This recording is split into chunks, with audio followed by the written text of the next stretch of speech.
ನಮಸ್ಕಾರ ರೀ ಎಲ್ಲ ಪ್ರೀತಿ ಮಂದಿಗೆ ಕನ್ನಡಿಗನ ಹೃದಯಪೂರ್ವಕ ಸ್ವಾಗತ. ಹರಿ ಓಂ. ಯತ್ಪದಂ ವೇದ ಸಂವೇದ್ಯಂ ಕಟಾಕ್ಷೇಣಾಪಿ ವೀಕ್ಷಿತುಂ ನ ಕ್ಷಮಂತೆ ವಿಮತಯಸ್ತಮುಪಾಸೆ ಶ್ರಿಯಃ ಪತಿಂ. ಮಯಿ ಸ್ಥಿತೋ ಮದಂಗೇಷು ಸ್ವತಂತ್ರೋ ವ್ಯಾಪ್ತವಾನ್ ಹರಿಃ ಸ ವಿಷ್ಣುಶ್ಚಾಸ್ವತಂತ್ರಂ ಮಾಂ ಸ್ವೇಚ್ಛಯಾ ವರ್ತಯತ್ಯಜಃ. ಸ್ವಾತ್ಮನಸ್ತಸ್ಯ ಪೂಜಾಸ್ಯುಃ ಮನೋವಾಕ್ಕಾಯವೃತ್ತಯಃ ಮಮೈತಾಃ ಇತಿ ಕರ್ತಾರಂ ಉದ್ದೇಶ್ಯಂಚ ಹರಿಂ ಸ್ಮರೇತ್. ಧರ್ಮವಿಜ್ಞಾನವೈರಾಗ್ಯಪರಮೈಶ್ವರ್ಯಶಾಲಿನಃ ಆನಂದತೀರ್ಥಭಗವತ್ಪಾದಾನ್ ವಂದೇ ನಿರಂತರಂ. ಆನಂದತೀರ್ಥೋಪದಿಷ್ಟೋ ನಿಧಿರ್ನಾರಾಯಣಃ ವಯಃ ಪ್ರದರ್ಶಿತೋ ಯೇನ ಸಮ್ಯಕ್ ಜಯತೀರ್ಥಂ ತಮಾಶ್ರಯೇ. ಸತ್ಯಾಭಿನವದುಗ್ಧಾಬ್ಧೇ ಸಂಜಾತಃ ಸಕಲಿಷ್ಟದಃ ಶ್ರೀಸತ್ಯಪೂರ್ಣತೀರ್ಥೇಂದು ಸಂತಾಪಾನ್ ಹಂತು ಸಂತತಂ. ಸತ್ಯಾಭಿಜ್ಞಕರಾಬ್ಜೋತ್ಥಾನ್ ಪಂಚಾಶದ್ವರ್ಷಪೂಜಕಾನ್ ಸತ್ಯಪ್ರಮೋದತೀರ್ಥಾರ್ಯಾನ್ ನೌಮಿನ್ಯಾಯ ಸುಧಾರತಾನ್. ಪರಶುರಾಮದೇವರು ನಮ್ಮೆಲ್ಲರ ಮೇಲೆ ಅನುಗ್ರಹವನ್ನು ಮಾಡುವುದಕ್ಕೆ ಅವತಾರವನ್ನು ಮಾಡಿ ಎಷ್ಟು ದೊಡ್ಡ ಉಪಕಾರವನ್ನು ಮಾಡಿದ್ದಾರೆ, ಎಂತಹ ಸಂದೇಶಗಳನ್ನು ನೀಡಿದ್ದಾರೆ. ಹಿಂದೆ ತ್ರೇತಾಯುಗದಲ್ಲಿ, ದ್ವಾಪರ ಯುಗದಲ್ಲಿ ಈ ರೀತಿಯಾಗಿ ಪರಶುರಾಮದೇವರು ಅನುಗ್ರಹ ಮಾಡಿದ್ರು ಅಂತ ತಿಳಿಯಬೇಡಿ. ಇವತ್ತಿಗೂ ನಿಮ್ಮೆಲ್ಲರಲ್ಲಿ ಅಂತರ್ಯಾಮಿಯಾಗಿದ್ದು ನಮಗೆ ಅನುಗ್ರಹವನ್ನು ಮಾಡುವ ಮಹಾನುಭಾವರು ಪರಶುರಾಮದೇವರು. ಪರಶುರಾಮದೇವರ ಪಿತೃಭಕ್ತಿ, ಮಾತೃಭಕ್ತಿ ಎಂತಹ ಅದ್ಭುತವಾದದ್ದು. ಯಾವ ರೀತಿ ತಾಯಿಯ ಸೇವೆಯನ್ನು ಮಾಡಬೇಕು, ತಂದೆಯ ಸೇವೆಯನ್ನು ಮಾಡಬೇಕು ಅಂತ ಜಗತ್ತಿಗೆ ತೋರಿಸಿದ ಮಹಾನುಭಾವರು ಪರಶುರಾಮದೇವರು. ಶ್ರೀರಾಮಚಂದ್ರ ಪ್ರಭುವು ಹಾಗೆ ತಂದೆಯ ಮಾತನ್ನು ಪರಿಪಾಲನೆ ಮಾಡುವುದಕ್ಕೆ ರಾಜ್ಯವನ್ನು ತ್ಯಾಗ ಮಾಡಿ ಅರಣ್ಯಕ್ಕೆ ಹೋಗಿ ಪಿತೃವಾಕ್ಯ ಪರಿಪಾಲನ ಧುರಂಧರ ಅಂತ ತಾನು ಪ್ರಸಿದ್ಧನಾಗೋದಲ್ಲ, ನೀವು ಹೀಗಾಗಬೇಕು ಅಂತ ಜಗತ್ತಿಗೆ ತಿಳಿಸಿದ ಮಹಾನುಭಾವ. ಎಲ್ಲ ತಂದೆಗಳ ತಂದೆಯಾಗಿದ್ದರೂ, ತನಗೆ ತಂದೆ ಯಾರಿಲ್ಲದಿದ್ದರೂ ತಾನೊಬ್ಬ ಮಗ ಅಂತ ಅನಿಸಿಕೊಂಡು ತಂದೆಯ ಸೇವೆ ಹೇಗೆ ಮಾಡಬೇಕು ಅಂತ ತೋರಿಸಿದ ಶ್ರೀರಾಮಚಂದ್ರ. ಅದರಂತೆಯೇ ಪರಶುರಾಮದೇವರು ಸಕಲ ಜಗನ್ನಿಯಾಮಕ, ಎಲ್ಲರಿಗೂ ಅವನೇ ತಂದೆ, ಅವನೇ ತಾಯಿ. ತ್ವಮೇವ ಮಾತಾ ಚ ಪಿತಾ ತ್ವಮೇವ. ಆದರೆ ಸ್ವಾಮಿ ಪ್ರಾಯ ಪುರಾಣದಲ್ಲಿ, ಇತಿಹಾಸದಲ್ಲಿ ಬಂದದ್ದಲ್ಲ. ದೇವರ ಮಹಿಮೆಗೆ ಅನುಗುಣವಾಗಿ ಹೀಗೆ ಚಿಂತನೆ ಮಾಡ್ಬೋದು. ದೇವರ ಅಂದಿರ್ಬೋದು, ಏನಪ್ಪ ಯಮ, ನನ್ನ ತಾಯಿಗೆ ಸ್ವಲ್ಪ ರೋಗಗಳು ಬರೋ ಹಾಗೆ ಮಾಡಿ, ಬೇಗನೆ ಮರಣ ಆಗೋ ಹಾಗೆ ಮಾಡು, ಬೇಗ ಮುಪ್ಪು ಬಂದು ಸಾಯೋ ಹಾಗಾದರೂ ಮಾಡು, ಸಾಯೋ ಸ್ಥಿತಿ ಬಂದರೂ ಸಾಯದೇ ಇರೋ ಹಾಗೆ ಅವಳನ್ನು ರಕ್ಷಣೆ ಮಾಡಿ ತಾಯಿಯ ಸೇವೆ ಹೇಗೆ ಮಾಡಬೇಕು ಅಂತ ನಾನು ತೋರಿಸ್ತೇನೆ ಅಂತ ಅಂದಿರಬಹುದೋ ಏನೋ.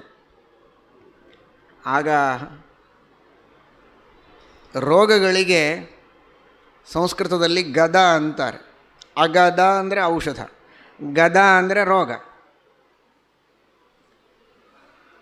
ಹೀಗೇನಾದರೂ ಅಂದಿರ್ಬೋದು.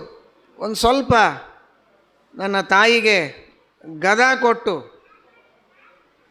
ಗದಾ ಪ್ರಹಾರ ಮಾಡೋದು ಬೇಡ, ಒಂದಷ್ಟು ಗದ ಕೊಟ್ಟಾದರೂ ಅವಳಿಗೆ ಕಷ್ಟ ಕೊಟ್ಟರೆ ನಾನು ಸೇವೆ ಮಾಡಿ ಹೀಗೆ ಸೇವೆ ಮಾಡಬೇಕು ಅಂತ ಜಗತ್ತಿಗೆ ತೋರಿಸ್ತೇನೆ ಅಂದರೆ ಯಮದೇವರು ಗದ ಗದ ನಡಗಿದರು. ತಾಯಿಗೆ ಗದ ಕೊಡೋದೆ ನಿನ್ನ ತಾಯಿಗೆ, ಬೇಡಪ್ಪ ಒಂದಿಷ್ಟು ಮುಪ್ಪಾದರೂ ಕೊಡು ಅಂತ. ಜರ ಅಂದರೆ ಮುಪ್ಪು, ಹಿಂದಿ ಒಳಗೆ ಜರ ಅಂದರೆ ಸ್ವಲ್ಪ. ಜರ ಆದರೂ ಕೊಡು ಅಂತಂದರೆ ಅದನ್ನೂ ಜರಿದು ಹಿಂಜರಿದು ಹೋದ ಯಮ. ಅದನ್ನು ಮಾಡಲಿಕ್ಕೂ ಆಗಲಿಲ್ಲ. ಸರಿ, ನೇರವಾಗಿ ಮರಣವನ್ನೇ ಕೊಡು ಅಂತಂದರೆ ನಿನ್ನ ತಾಯಿಗೆ ಮರಣ ಕೊಡೋದೇ ನಾನು ಅಂತ. ಮರಣ ಅಂತ ಕೇಳಿದಾಗ ಮರಗಿ ತನ್ನ ರಮಣನ ಜೊತೆಗೆ ರಮಣವನ್ನೇ ಮಾಡುವಂತೆ ಮಾಡಿದನೇ ಹೊರತು ಮರಣ ಕೊಡಲಿಕ್ಕೆ ಧೈರ್ಯ ಮಾಡಲಿಲ್ಲ ಯಮ. ಪರಶುರಾಮ ಅಂದ, ನನ್ನ ಹಣೆ ಬರಹ ಏನಪ್ಪ ಇದು, ನಾನು ಹೇಗೆ ತಾಯಿಯ ಸೇವೆಯನ್ನು ಮಾಡಿ ತೋರಿಸಲಿ, ಇದು ಬೇಡ ಬೇಡ ಅಂತ ಒಂದು ಹೊಸ ಕ್ರಮವನ್ನೇ ಸೃಷ್ಟಿ ಮಾಡಿದ. ತಾಯಿಯೇ ಏನೋ ಅಪರಾಧ ಮಾಡಿದ ಹಾಗೆ ಅವಳಲ್ಲಿ ಪ್ರಚೋದನೆ ಮಾಡಿ ಹಾಗೆ ಮಾಡಿಸಿ, ಅದಕ್ಕಾಗಿ ತಂದೆ ಆಜ್ಞೆ ಮಾಡಿದ, ನಿನ್ನ ತಾಯಿಯ ರುಂಡವನ್ನೇ ಕತ್ತರಿಸು.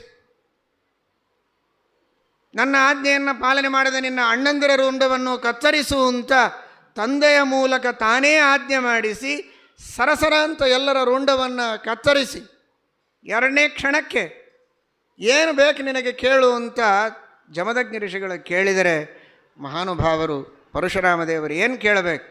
ತಾಯಿ ಬದುಕಬೇಕು, ಅಣ್ಣಂದಿರೆಲ್ಲ ಬದುಕಬೇಕು, ಅವರು ಸುಖವಾಗಿರಬೇಕು, ಯಾವ ಹಳೆ ದ್ವೇಷ ಶಾಪ ಕೊಟ್ರಿ ಅಥವಾ ಆಜ್ಞೆ ಮಾಡಿದಿರಿ ಅಂತ ನಿಮ್ಮ ಮೇಲೂ ಅವರಿಗೆ ಕೋಪ ಬೇಡ, ಕೊಂದೆ ಅಂತ ನನ್ನ ಮೇಲೂ ಕೋಪ ಬೇಡ, ನಮ್ಮೆಲ್ಲರ ಮೇಲೆ ಪ್ರೀತಿಯಿಂದ ಮೊದಲಿನಂತೆ ಬಾಳಬೇಕು ಅಂತ. ಇದೇ ಕೆಲಸ ನಾವು ಮಾಡ್ತೀವಿ ಅಂತ ಯಾರೂ ಅನ್ಲಿಕ್ಕೆ ಹೋಗಬೇಡ್ರಿ. ನಿಮ್ಮ ಅಪ್ಪಂದರಿಗೆ ಆ ತರಹ ಶಾಪ ಕೊಡೋ ಯೋಗ್ಯತೆಯೂ ಇಲ್ಲ, ವರ ಕೊಡೋ ಯೋಗ್ಯತೆಯೂ ಇಲ್ಲ. ಅಕಸ್ಮಾತ್ ವರ ಕೊಡದೇ ಇದ್ದರೆ ನಾನು ಬದುಕಿಸ್ತೇನೆ ಎನ್ನುವಂತಹ ಧೈರ್ಯ ಪರಶುರಾಮ ದೇವರಿಗಿತ್ತು. ಆ ಧೈರ್ಯ ಅಂತೂ ನಿಮಗೆ ಸರ್ವಥಾ ಇಲ್ಲ. ಉತ್ಸಾಹರಿಗೆ ಹೋಗಬೇಡಿ. ತತ್ವ ಎಷ್ಟು ತಿಳಿಯಬೇಕು? ತಂದೆ ತಾಯಿಗಳ ಸೇವೆಯನ್ನು ಮಾಡಬೇಕು ಅನ್ನೋದು ಇದರೊಳಗೆ ತಥ್ಯ. ದೇವಸ್ಥಾನಕ್ಕೆ ಹೋದಾಗ ಯಾರೂ ಇಲ್ಲ ಅಂತ ನಾನು ಹೇಳೋದಿಲ್ಲ. ಈ ಭಾರತ ದೇಶದ ಮಣ್ಣಿನಲ್ಲಿ ಬಹಳ ಜನ ಮಾತೃಭಕ್ತರು ಪಿತೃಭಕ್ತರಿದ್ದಾರೆ, ಈ ವಿಶ್ವಾಸ ನಮಗಿದೆ. ಆದರೆ ಹೇಳಿ ಪ್ರಾಯ 70% ಜನ ಸ್ವಾರ್ಥಕ್ಕಾಗಿ ಕೇಳುವವರಿದ್ದಾರೆ. ನಮ್ಮ ತಂದೆಗೆ ಆರೋಗ್ಯವಾಗಬೇಕು, ತಾಯಿಗೆ ಆರೋಗ್ಯವಾಗಬೇಕು, ತಾಯಿ ಇನ್ನಷ್ಟು ಜೀವಂತವಾಗಿರಲಿ, ತಂದೆ ಸುಖವಾಗಿರಲಿ, ಅವರು ಸಾಧನೆಯನ್ನು ಮಾಡಲಿ ಅಂತ ದೇವರಿಗೆ ಪ್ರದಕ್ಷಿಣೆ ನಮಸ್ಕಾರ ಹಾಕೋ ಜನ 2 ಜನ ಇದ್ದಾರೆ ಹೇಳಿ? ಬಹಳ ಜನ ಇಲ್ಲ, ಬಹಳ ಕಡಿಮೆ ಜನ ಇದ್ದಾರೆ. ನನಗೆ ಸುಖ ಆಗಬೇಕು, ನಾನು ಹಣವಂತನಾಗಬೇಕು, ನನಗೆ ಐಶ್ವರ್ಯ ಅಧಿಕಾರ ಬೇಕು ಅಂತ ಕೇಳುವವರಿದ್ದಾರೆ ಹೊರತು ತಾಯಿಗಾಗಿ ಕೇಳುವವರಿಲ್ಲ. ಅದಕ್ಕೊಂದು ಸ್ಟೇಜ್ ನಿರ್ಮಾಣ ಮಾಡಿ ತೋರಿಸಿದ ಪರಶುರಾಮ ದೇವರು. ಏನು ಬೇಕು ವರ ಕೇಳು ಅಂದರೆ ಬೇಕಾದ ಕೇಳಬಹುದಾಗಿತ್ತು. ಪರಶುರಾಮ ದೇವರು ಅಖಂಡ ಭೂಮಂಡಲದ ಏಕಛತ್ರಾಧಿಪತಿಯಾಗಿ ಮೆರೆಯಬೇಕು ಅಂತ ಕೇಳಲಿಲ್ಲ, ತಾಯಿ ಬದುಕಬೇಕು ಅಂತ ಕೇಳಿದ, ಅಣ್ಣಂದಿರು ಸುಖವಾಗಿರಬೇಕು ಅಂತ. ಅವಿಭಕ್ತ ಕುಟುಂಬದ ಸಂದೇಶವನ್ನು ಪರಶುರಾಮ ದೇವರು ನೀಡುತ್ತಾರೆ. ಅಣ್ಣ ತಮ್ಮಂದಿರೆಲ್ಲ ಕೂಡಿಕೊಂಡು ಸುಖವಾಗಿರಬೇಕು, ತಾಯಿ ಸುಖವಾಗಿರಬೇಕು, ತಂದೆಯೂ ಸುಖವಾಗಿರಬೇಕು, ಎಲ್ಲರಲ್ಲಿಯೂ ಏಕಮನಸ್ಸಿರಬೇಕು, ಭಿನ್ನಾಭಿಪ್ರಾಯ ಇರಬಾರದು. ಇದನ್ನು ವರವಾಗಿ ಕೇಳಿದ.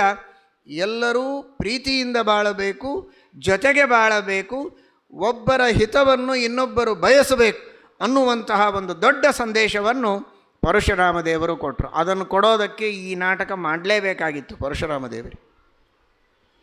ನಾವು ಅದರೊಳಗಿನ ತಥ್ಯವನ್ನು ತಿಳಿಯಬೇಕು. 21 ಬಾರಿ ಭೂಪ್ರದಕ್ಷಿಣೆ ಮಾಡಿ ಎಲ್ಲ ದುಷ್ಟಕ್ಷತ್ರಿಯರನ್ನು ಸಂಹಾರ ಮಾಡಿ ಧರ್ಮದ ರಾಜ್ಯವನ್ನು ಸ್ಥಾಪನೆ ಮಾಡಿದ ಧೀರ ಬ್ರಾಹ್ಮಣ ಅಂದರೆ ಪರಶುರಾಮ ದೇವರು. ಅನಂತ ಧೈರ್ಯ, ಅನಂತ ಪರಾಕ್ರಮ ಪರಶುರಾಮ ದೇವರು.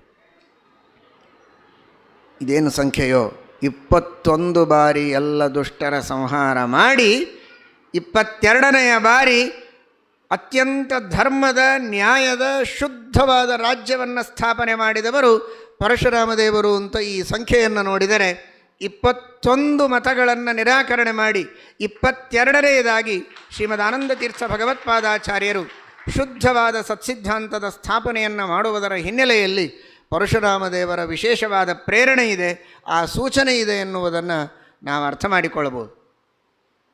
21 ಮೋದಕಗಳನ್ನು ಮುಂದಿಟ್ಟು ಗಣಪತಿಯನ್ನು ಕೂಡಿಸಿದರೆ ಒಟ್ಟು 22. ಆದರೆ 21 ಮೋದಕಗಳನ್ನು ಖಾಲಿ ಮಾಡಿ ಅದನ್ನು ಅಗದು ತಿಂದು ಚರ್ವಣ ಮಾಡಿ 22ನೆಯ ಗಣಪತಿ ಮಾತ್ರ ನಮಗೆ ಅಲ್ಲಿ ಕಾಣಿಸ್ತಾನೆ, 21 ಮೋದಕಗಳು ಕಾಣಿಸೋದಿಲ್ಲ. ಆ ರೀತಿ 21 ವಿಘ್ನಗಳೇನು ತತ್ವಜ್ಞಾನದ ಮಾರ್ಗದಲ್ಲಿ ಬಂದಿವೆ ಅದೆಲ್ಲವನ್ನು ದೂರ ಮಾಡಿ 22ನೇದವರಾಗಿ ವಾಯುದೇವರು ಎಲ್ಲ ಜೀವಗಣಗಳಿಗೆ ಪತಿಯಾಗಿ ನಮ್ಮ ಎದುರಿನಲ್ಲಿ ಮೆರೆಯುತ್ತಾರೆ ಅಂತ ಈ ಸಂದರ್ಭದಲ್ಲಿ ಸಂಖ್ಯೆಯ ಮೂಲಕ ನಾವು ಸಂದೇಶವನ್ನು ಪಡೆಯಬಹುದಾಗಿದೆ. ಇವತ್ತು ಪರಶುರಾಮ ದೇವರ ಅನುಗ್ರಹ ಬಹಳಷ್ಟು ನಮಗೆ ಬೇಕು. ಎಲ್ಲ ತರಹದ ದುಷ್ಟ ಭಾವನೆಗಳಿವೆ, ಅನೇಕ ಶಾಸಕರಲ್ಲಿ, ಅನೇಕ ತರಹದ ಅಧಿಕಾರದಲ್ಲಿ ಇದ್ದಂತಹ ಜನರಲ್ಲಿ ಅವರೆಲ್ಲರೂ ಚೆನ್ನಾಗಿರಲಿ, ಆರೋಗ್ಯವಂತರಾಗಿರಲಿ. ಆದರೆ ಅವರ ಮನಸ್ಸಿನಲ್ಲಿರುವ ಆಶೆ, ಲಂಚಕೋರತನ, ಅಪ್ರಾಮಾಣಿಕತೆ, ದ್ವೇಷ, ಧರ್ಮದ್ರೋಹ, ದೇವರ ಬಗ್ಗೆ ಶ್ರದ್ಧೆ ಇಲ್ಲ, ಪ್ರಜೆಗಳ ಹಿತದ ಕಡೆಗೆ ಆಸಕ್ತಿ ಇಲ್ಲದೆ ಸ್ವಾರ್ಥಪರತೆ, ಈ ತರಹದ ಅನೇಕ ದುರ್ಭಾವನೆಗಳೇನಿವೆ ಅವುಗಳೆಲ್ಲವನ್ನು ಪರಶುರಾಮ ದೇವರು ದೂರ ಮಾಡಿ ಶುದ್ಧವಾದ ರಾಜ್ಯವನ್ನು ಸ್ಥಾಪನೆ ಮಾಡುವುದಕ್ಕೆ ನಾವು ಪ್ರಾರ್ಥನೆ ಮಾಡಬೇಕು. ಪರಶುರಾಮ ದೇವರು ಎಲ್ಲಿದ್ದಾರೆ ಇವತ್ತು? ಹುಡುಕಬೇಡಿ. ಪರಶುರಾಮ ದೇವರು ಅಗ್ನಿಯಲ್ಲಿದ್ದಾರೆ. ಅಗ್ನ್ಯಂತರ್ಗತ ಹರಣೀಪತಿ ಪರಶುರಾಮ. ಯಜ್ಞ ಮಾಡುವಾಗ ಅಗ್ನಿಯಲ್ಲಿ ಪರಶುರಾಮ ಇದ್ದಾನೆ. ಮಾತಿನಲ್ಲಿ, ವಾಗೀಂದ್ರಿಯದಲ್ಲಿ, ನಮ್ಮ ನಾಲಿಗೆಯಲ್ಲಿ ಪರಶುರಾಮ ಇದ್ದಾನೆ. ಜಿಹ್ವೆಯಲ್ಲಿಯೂ ಅದರೊಳಗಿನ ವಾಗೀಂದ್ರಿಯದಲ್ಲಿಯೂ ಪರಶುರಾಮ ದೇವರಿದ್ದಾರೆ. ಹಾಗಾದರೆ ಇವತ್ತು ಮತ್ತೆ ರಾಜ್ಯದ ಸ್ಥಾಪನೆ ಮಾಡೋದಕ್ಕೆ ಪರಶುರಾಮ ದೇವರನ್ನು ಹೋಗಿ ಎಲ್ಲರನ್ನ ಸಂಹಾರ ಮಾಡಿ ಬರೀ ಅಂತ ನಾವು ಕೇಳೋದು ಬೇಡ. ನಮಗೆಲ್ಲ ರಾಜಕಾರಣಿಗಳ ಬಗ್ಗೆ ತುಂಬ ಅಭಿಮಾನ ಇದೆ, ಅವರೆಲ್ಲ ಬದುಕಲಿ. ಆದರೆ ಯಜ್ಞಯಾಗಗಳನ್ನು ನಮ್ಮ ಬ್ರಾಹ್ಮಣರೆಲ್ಲ ಮಾಡಲಿ, ಜೊತೆಗೆ ವಾಗೀಂದ್ರಿಯದಿಂದ ಚೆನ್ನಾಗಿ ಪಾರಾಯಣ ಮಾಡಲಿ. ದೇವರಿಗೋಸ್ಕರ ವಿಷ್ಣು ಸಹಸ್ರನಾಮ, ವಾಯುದೇವರ ಪ್ರೀತಿಗಾಗಿ ಸುಂದರಕಾಂಡದ ಪಾರಾಯಣ ಮಾಡಲಿ. ಅಂದರೆ ಅದು ಏನಲ್ಲ, ಅದು ಪರಶುರಾಮ ದೇವರನ್ನು ಎಬ್ಬಿಸಿದಂತೆ. ಯಜ್ಞದಲ್ಲಿ ಅಗ್ನಿಯೊಳಗೆ ಪರಶುರಾಮ, ಯಜ್ಞದೊಳಗೆ ಆಹುತಿ ಹಾಕುವ ಮೂಲಕ ಪರಶುರಾಮನನ್ನು ಅಲ್ಲಿ ಪ್ರಾರ್ಥಿಸೋಣ. ವಾಗೀಂದ್ರಿಯದಲ್ಲಿರುವಂತಹ ಪರಶುರಾಮ ದೇವರನ್ನು ಪ್ರಾರ್ಥಿಸೋಣ. ಚೆನ್ನಾಗಿ ಪಾರಾಯಣ ಮಾಡಿಸೋದಕ್ಕೆ, ಚೆನ್ನಾಗಿ ರಾಜಕಾರಣಿಗಳಿಗೆ, ಅಧಿಕಾರಿಗಳಿಗೆ ಬುದ್ಧಿವಾದ ಹೇಳುವುದಕ್ಕೆ, ಹೇಳಿದರೆ ಮನಸ್ಸಿನಲ್ಲಿ ನಾಟುವುದಕ್ಕೆ ಪ್ರಾರ್ಥಿಸೋಣ.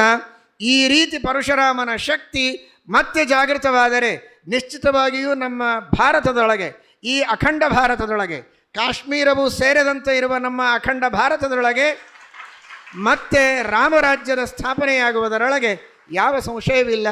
ಪರಶುರಾಮ ದೇವರು ಆ ಕಾರ್ಯವನ್ನು ಮಾಡಬೇಕು ಅಂತ ನಾವು ಪ್ರಾರ್ಥನೆಯನ್ನು